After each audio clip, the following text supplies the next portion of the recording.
That we do. That's in the short-term future, which we can all look forward to as those sunny skies continue across the region. That's where we take a live look anywhere from the high terrain to downtown out towards the waterfront of Vancouver as that sunshine continues to find its way across the region as our temperatures gradually start to warm back up. Currently sitting in towards the low to mid-70s for much of the I-5 corridor. Mid-60s found out along the coast as that marine layer starts to break apart, but it will be a rinse and repeat scenario as we move into tomorrow afternoon, but still holding on to just a bit of those hazier skies. But overall, we are seeing our current air quality on the good side of things. That's where we would like to keep it as long as those wildfires continue to stay stable. But we are watching very closely just on the side of the Cascades. That's where the Devil's Butte fire and the Boulder Lake fire continue to burn, producing a little bit of smoke. But thanks to those westerly winds, all of that smoke is going to remain on the east side of the Cascades, not taking aim at the Willamette Valley. But what is taking aim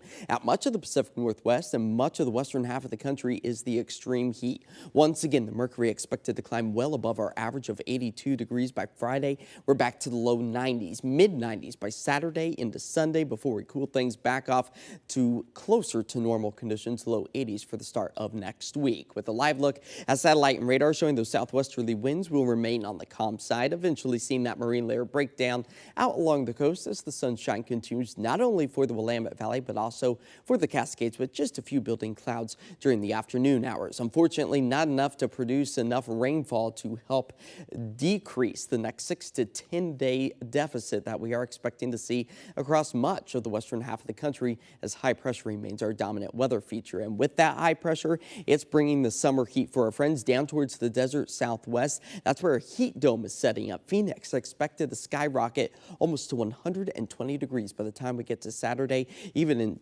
close to Portland as Redding at 114.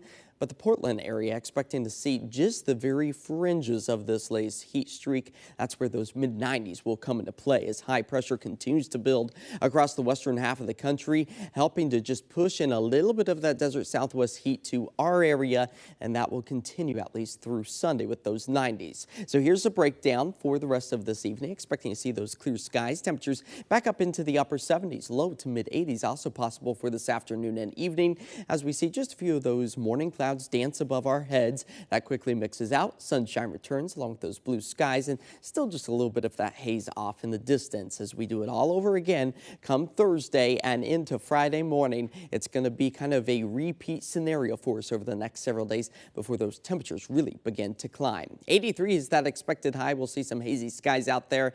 And for tonight, falling back to about 59, mostly clear, winds out of the northwest at about 5 to 10 miles per hour in our 7-day forecast, keeping us on the comfortable side through Thursday. But by the time we get into Friday, we're talking about the low 90s again. Those winds likely to kick up on Saturday, nearing about 15 to 20 miles per hour, and that coincides with the hottest day of the week and Pride Fest. So it's going to be a toasty one out there for all of us celebrating for the next several days before we cool things back off into the low 80s for the start of next week. Yeah, that Saturday forecast keeps creeping up. That it does.